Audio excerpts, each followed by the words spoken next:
all your life, but you did not know it. In your sophomore year, it's pivotal. It's a pivotal year. I told you this at the beginning of our time together as sophomores. In your sophomore year, you start to recognize your life as more of a journey. You're old enough by that point to start looking backwards and seeing. I remember a sophomore saying, you know, I didn't realize this until my first day when I was able to drive my car for the first time, all on my own.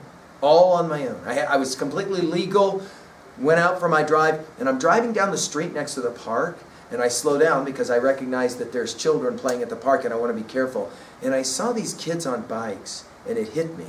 Just recently, I was one of those kids on the bike, and now I'm driving in my car, and I'm getting older. I'm not one of those kids anymore.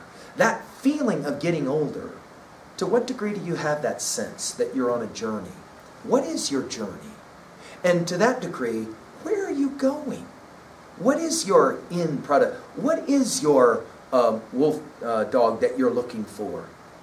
And when finally you make it back through the end of your journey, who do you want to see there? Who do you most hope to see there at the end of your journey?